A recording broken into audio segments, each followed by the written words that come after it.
Halo semuanya, semoga sehat-sehat pada hari ini. Saya ucapkan selamat pagi, selamat beraktivitas pagi ya. Pada kesempatan kali ini kita berada pada materi basis data ya, di mana kita akan membahas yang pertama yaitu mengenai relasi antar tabel ya. Mungkin materi ini sudah pernah kalian dapatkan di kelas 2, di mana materi itu tinggal kita perdalam, tinggal kita praktekkan nantinya ya, menggunakan bahasa pemrograman atau aplikasi-aplikasi yang menunjang untuk pembahasan relasi antar tabel ya. Baik, kita simak penjelasan berikut ini. Relasi antar tabel dalam database. Relasi antar tabel adalah setiap baris data pada tabel pertama dihubungkan hanya ke satu baris data pada tabel kedua. Sekali lagi, setiap baris data pertama, setiap baris data pada tabel pertama dihubungkan hanya ke satu baris data pada tabel kedua. Jadi ada satu field yang saling berhubungan. Contohnya seperti ini. Di sini misalnya ada dua tabel ya. Yang pertama ada tabel jenis, ada tabel barang jenis ya. Yang kedua ada tabel barang. Nah, kedua tabel ini ya, memiliki field yang berbeda. Contoh, untuk tabel barang jenis memiliki field, kode jenis dan nama jenis. Ini seperti jenis barang ya, seperti itu. Sedangkan di tabel barang memiliki field, kode barang, nama barang, kode jenis, dan harga. Mengapa di sini diberikan tanda bintang 1? Ada yang berbintang 2. Ya. Nah, bintang 1 di sini dimaksudkan bahwa kode jenis pada tabel barang jenis ini adalah primary key. Ya. Dan kode barang pada tabel barang ini adalah primary key. Jadi dua ini yang berbintang 1 dia primary key. Nah, terus yang berbintang 2 di sini kita lihat namanya sama. Meskipun pada penerapannya biar tidak sama juga tidak masalah ya. Yang penting nilainya. Di sini kode jenis ya, bintang 1, di sini kode jenis bintang 2. Artinya kode jenis ini atau field kode jenis ini yang berada pada tabel barang ya adalah foreign key ya. Foreign key. Sedangkan kode jenis yang berada pada tabel jenis adalah primary key. Nah, kedua tabel ini berelasi dihubungkan oleh kode jenis ini ya.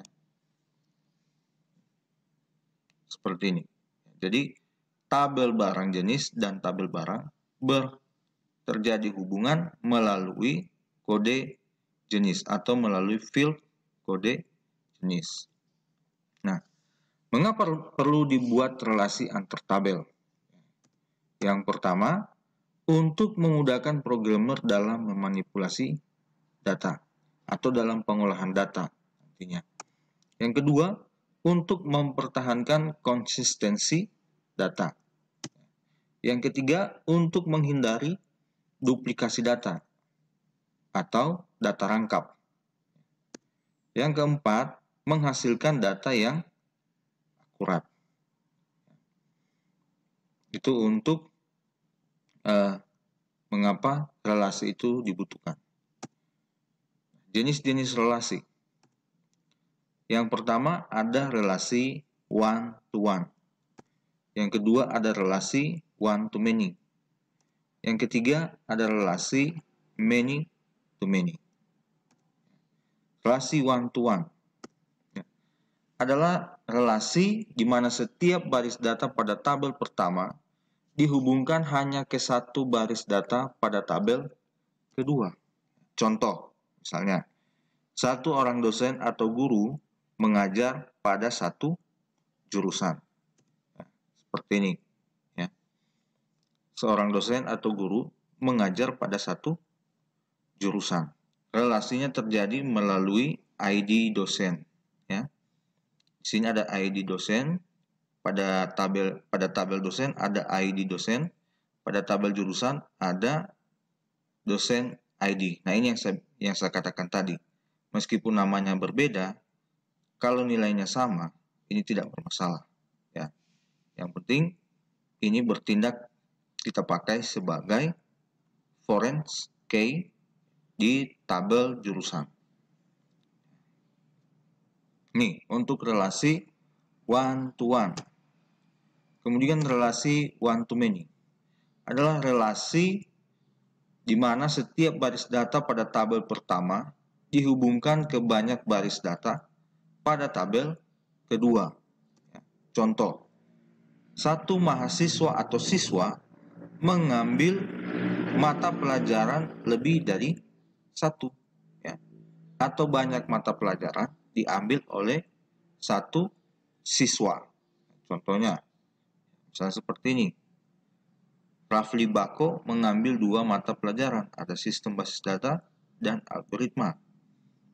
Mita Muhammad mengambil 2 juga, ya, dan Maman Piloto mengambil satu mata kuliah. Nah, ini contoh untuk relasi one to many, satu ke banyak, atau banyak ke satu. Kemudian relasi many to many adalah relasi di mana banyak baris data pada tabel pertama dihubungkan ke banyak baris data pada tabel kedua. Ya, contoh, banyak pegawai mempunyai pendidikan atau gelar yang banyak, atau banyak gelar dimiliki oleh banyak pegawai. Ngerti ya? Sekali lagi, banyak pegawai mempunyai pendidikan atau gelar yang banyak atau lebih dari satu gelar, atau banyak gelar dimiliki oleh banyak pegawai. Contohnya seperti ini, ya. Ada tabel pegawai. Ini ada primary key, ada ID, kemudian nama, tempat lahir, tanggal lahir, jenis kelamin. Tabel pendidikan ada ID juga untuk pendidikan, tapi ini bukan foreign key. Dia adalah primary key. Kemudian ada nama dan jenjang. Jadi banyak pegawai memiliki jenjang pendidikan yang banyak juga, atau jenjang seperti gelar SPD, MPD dimiliki oleh banyak pegawai, ya, bukan hanya satu pegawai. Jadi itu untuk relasi many to many. Di dalam basis data ada yang disebut key. Seperti yang sudah saya jelaskan di awal-awal tadi, ada primary key, ada foreign key. Apa itu foreign key? Apa itu primary key? Ya. Nah, key atau kunci atau kode unik adalah suatu gabungan dari beberapa atribut yang dapat membedakan semua baris data atau row dalam tabel secara unik dan juga berfungsi untuk mengidentifikasi dan menghubungkan suatu tabel data dengan tabel yang lain. Ya. Contoh jenis-jenis key, ada primary key yang saya katakan tadi, kunci utama. Ada foreign key, kunci kedua, ya, atau kunci yang lain. Kemudian ada candidate key, ada composite key, ada alternative key. Namun pada pembahasan ini kita akan membahas 2 key yang sering dipakai, yaitu primary key dan foreign key. Ini yang sering dipakai.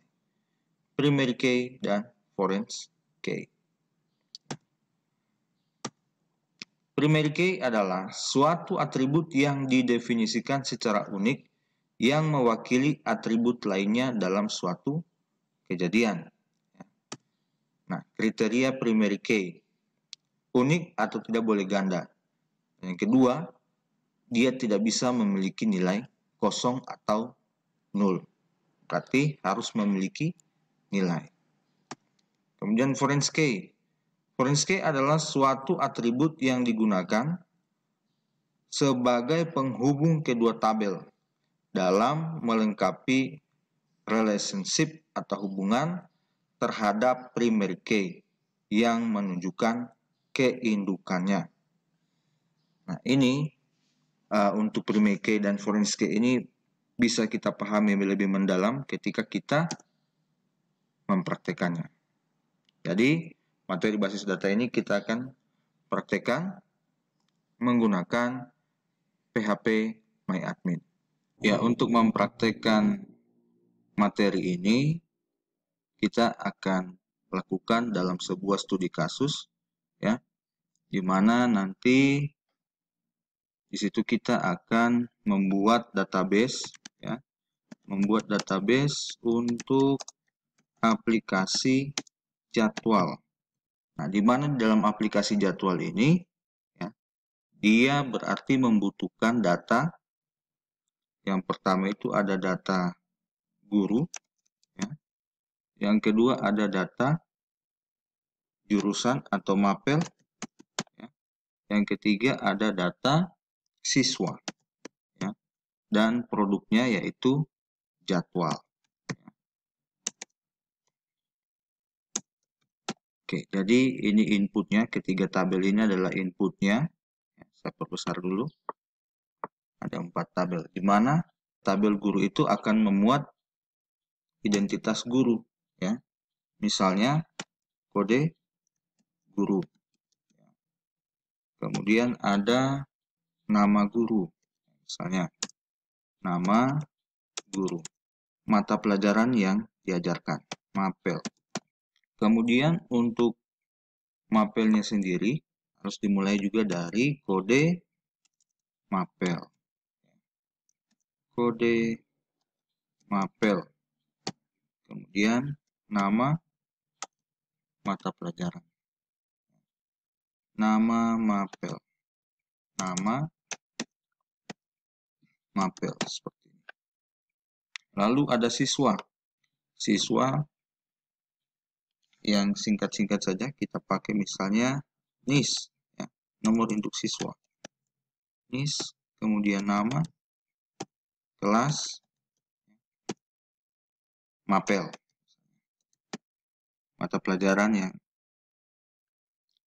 yang ingin diikuti.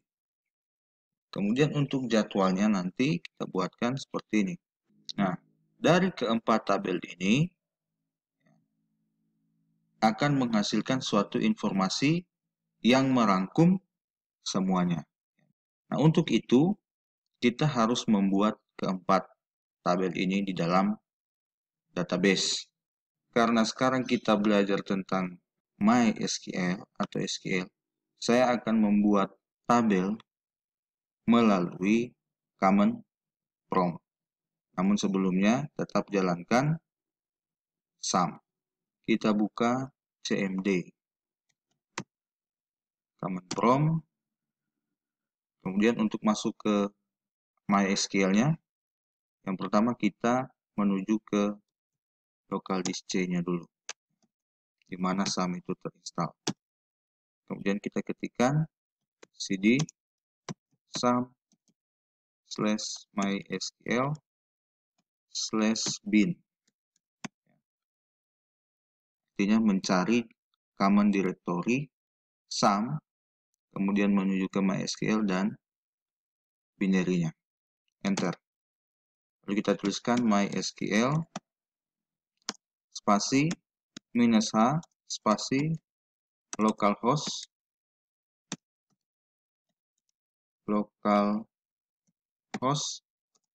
spasi -u spasi root. Enter.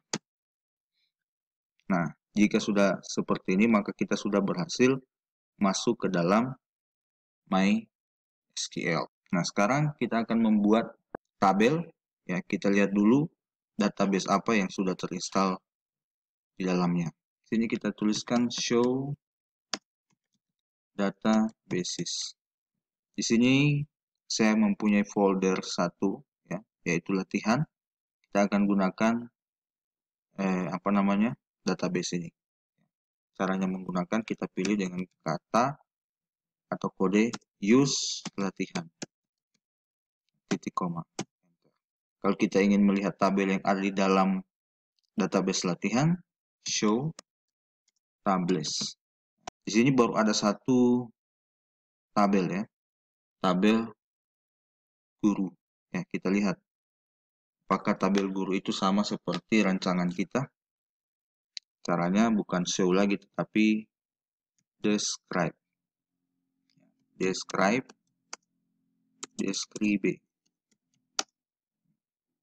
guru. Nah, kita lihat di sini kode guru, nama, jabatan, alamat. Kita update. Bagaimana caranya untuk mengupdate-nya? Kita gunakan alter tabel guru, kemudian kita tuliskan change, kolom mana yang akan dirubah, jabatan, change jabatan diganti dengan mapel dengan tipe data varchar panjangnya 100, not null, tidak boleh kosong. Sudah berhasil. Coba kita describe lagi, enter. Nah, sudah berubah, kode guru, nama, mapel, dan alamat. Jabatannya sudah berubah jadi mapel. Sekarang kita hilangkan field alamat. Tuliskan alter tabel guru drop. Apa yang akan dihilangkan? Alamat. Seperti ini. Titik koma sudah berhasil, berarti tinggal ada 3 harusnya fieldnya. Kita describe lagi guru. Titik koma enter. Ya, tinggal 3. Sekarang kita akan membuat tadi di sini ada mapel. Oh, varcharnya harusnya 4 bukan 100, ya. Mapelnya harusnya 4 di sini. Sorry. Kita rubah kembali, alter tabel guru titik koma. Oke, kita describe lagi guru titik koma. Mapelnya sudah 4. Oke, sudah pas, sudah sama, kode guru, nama guru, mapel. Sekarang kita akan membuat tabel mapel. Oke, kita buatkan lagi tabel ini. Create tabel mapel. Buka kurung, enter. Kita tuliskan yang pertama tadi apa? Kode mapel. Varchar 4. Not null, koma. Enter. Terus nama underscore mapel. Kita kasih varchar 100. Varchar 100 not null. Dan koma. Tambahkan lagi primary key-nya. Primary key. Dalam kurung kode mapel. Kurung, tidak usah di koma karena terakhir. Kita enter, tutup kurung, kita tuliskan engine-nya atau mesinnya sama dengan InnoDB. Seperti ini. Enter. Oke, sudah berhasil untuk membuat tabel mapel. Nah, coba kita lihat untuk tabel yang ada di dalam latihan. Kita tuliskan show tables. Nah, sudah ada 2 tabel. Tabel guru dan mapel. Coba kita describe untuk tabel mapelnya. Kita lihat strukturnya. describe mapel. Iya, sudah berhasil. Jadi seperti itu untuk latihan membuat tabel menggunakan sintaks-sintaks SQL melalui command prompt. Nanti untuk pertemuan pertama ini saya cukupkan dulu sampai di sini. Semoga kalian bisa belajar. Ya, masih ada tabel siswa dan jadwal, ini kalian buat sendiri. Saya akan tanyakan nanti di pertemuan selanjutnya apakah kalian sudah membuat tabel siswa dan jadwal berdasarkan contoh yang sudah saya praktekkan tadi di sini.